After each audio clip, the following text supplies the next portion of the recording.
practitioner, and we've partnered with Project Neutral, which is an organization in Toronto, to bring a tool to the Waterloo region that helps you calculate your carbon footprint. So Project Neutral developed this online web-based tool where you can go on and find out your individual or household carbon footprint. Why would we want to do that? Well, it's a really good question. Yeah, so you can brag. The reality is that about 45% of Canada's emissions actually come from individuals and households. So a lot of the times we feel like we might not be making a huge impact, but we really are.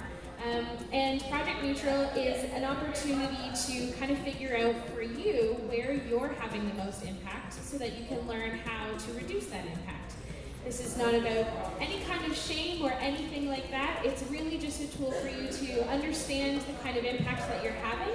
And it looks at 5 different areas. One is food, one is your waste, one is home energy, one's transportation, and one's travel. So all you have to do is sign on. There's a link, and if you visit me at the back, I've got some cards where you can take it, and you can do this on your own, or even right here if you want to do it on your phone. And you answer a few quick questions, and it'll give you a calculation about your carbon footprint, how it all comes to be.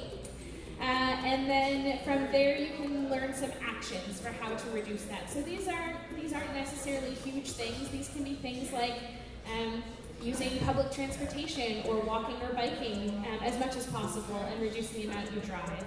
It can be things like trying to compost your food if you're able to do that. Learning what you're able to recycle and what you're not in your region.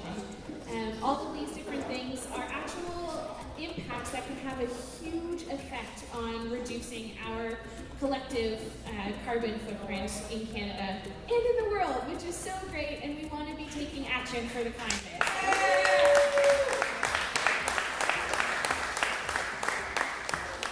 Our goal at REEP Green Solutions and at Project Neutral is to create a community of people who are doing this together. This can be a really overwhelming issue. It can be really difficult, and sometimes to think about what's happening in our world, it can be really tough. But no one's alone. Individual action can make a big impact in our lives, but also when we come together and we're each taking action, we're supporting each other. And so we're trying to create a community of people who are doing this in the Waterloo region. So if you're interested in joining us, we're hosting lunch and learn, so you can bring this tool to your workplace. We're hosting workshops, so again, you can bring it to your community, schools, neighborhoods, etc. And you can also just share it with your friends and family in person, on social media, etc. Whatever works best for you, all of this is free. So please come and chat with me if you're interested. Also, come grab a card so you can find out the link, and you'll be able to find out your carbon footprint and start taking action today. Thanks, everybody. Yeah.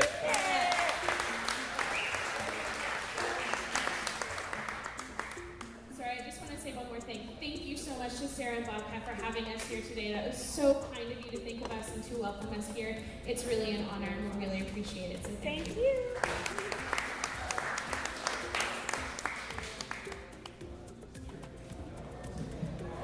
Fantastic. Thank you so much, Mackenzie. Okay, before we get into the next acts coming up, I would like to welcome up Matt from WR NonViolence Group. We are blessed to have them as part of our celebration today. He's going to talk to you a little bit about their organization. Here you go, man. Yeah. Thanks, Bobcat and Sarah. Thanks for everybody for coming. Do you know what today is? Today is the 21st of September, International Day of Peace. Woo! We could use more peace. Yeah, not so tall. A Lemmy from Motorhead. Ace of Spades. Ace of Spades. I am with a group called WR NonViolence, and our thing is nonviolence. For me, it's because life is sacred, life is precious. You're only here for how long? You don't know. You can get hit by a car tomorrow. What quality of life do you want? There's a disconnect between what's in your head, what's in your heart, and the world out there. why is it that strange disconnect? You probably want peace, you probably don't want to have violence, and then we find violence pretty much anywhere you look. For us, we define non-violence as recognizing the humanity in yourself and in the other.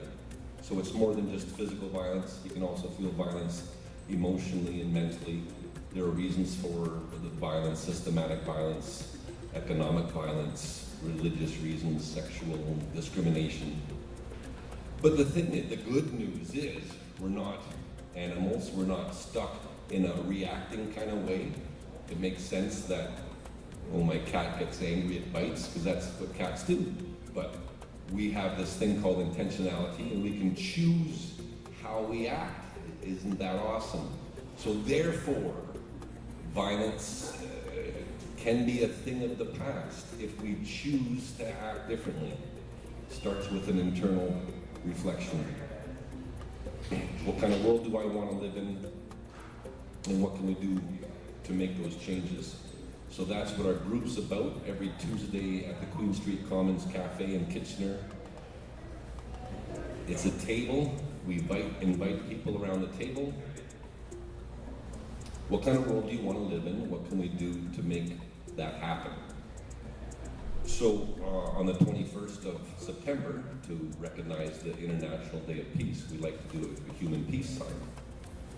This will be, if we do pull it off, which I'm not sure if we can pull off a human peace sign because I don't think we have enough bodies, but this would be our 13th. We've also done, our big event is the Day in the Park. We invite vendors and artists and community groups together at Victoria Park. We put up the banner called NonViolence. We see who gathers around it, and it's a wonderful day in the park. And I mean, that's some things we've been doing annually, but really the question is, what else can we do? We need more bodies. We need to have more dialogue about nonviolence. I think part of the problem is people see human beings as flawed and violent is in our genes or whatever, so violence will just be perpetuated throughout history. It always has been, therefore it's always going to be violent. But let's make a stand against violence. Violence can be beaten.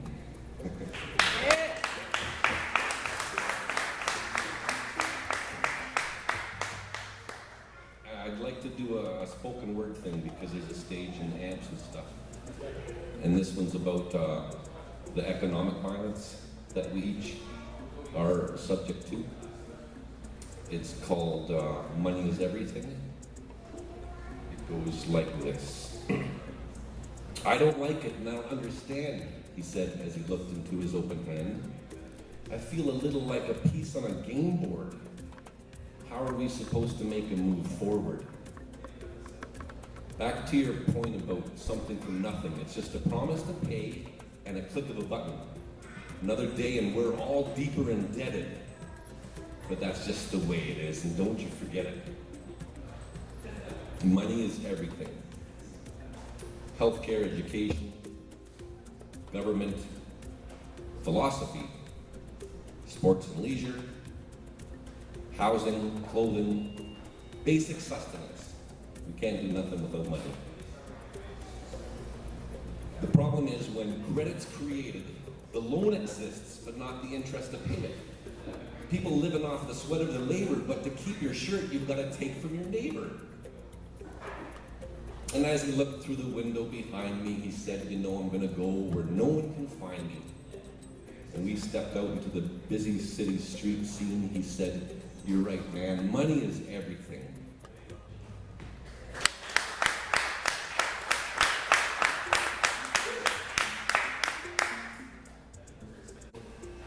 Oh, the other thing I wanted to say, our group meets in Kitchener on Tuesdays at 7, but anybody can do this project anywhere. You need a table, you need people who recognize the humanity in themselves and in the other. What kind of world do you want to live in? What can you guys do to make that happen? We have a website, come over at our table and grab our propaganda. Thanks again. Thank you.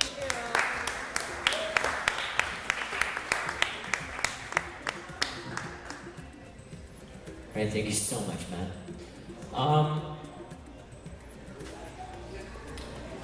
I just want to thank everybody who came out today, whether it be to support the music scene, whether it be to celebrate Peace Day, whether it be for Project Neutral.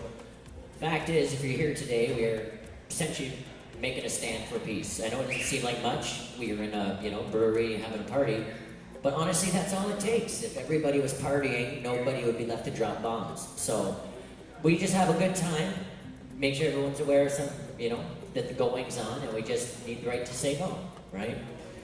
The only reason lots of things are going on out there is because there's lots of people letting people get away with things, let things slide. You let one thing slide, another thing slide. Everyone's worried about making the people that help them out happy, and not too worried about the actual substance of happiness, right? To me, it's very basic, right? Everyone should have food. Everyone should have proper water, right? Should be pretty basic. Anyone who needs a doctor should have one. But that's not the way it is, right? Because we sit here and we have been conditioned to worship the almighty dollar, right? Capitalism. Fantastic, right? Well, that is fantastic, but in order for that to happen, one needs to realize that somewhere else in the world, other people are being oppressed so that we can live in luxury. And it's not to make anyone feel bad or anything, it's just to be aware, be grateful for the things that we do have, the families that we have, the great establishments of music that we get to go see. Because there's others in the world right now that don't get the luxury to do what we're doing right now. So sorry to get a little bit heavy, but it is Peace Day and I need to call attention to the real problems that are going on.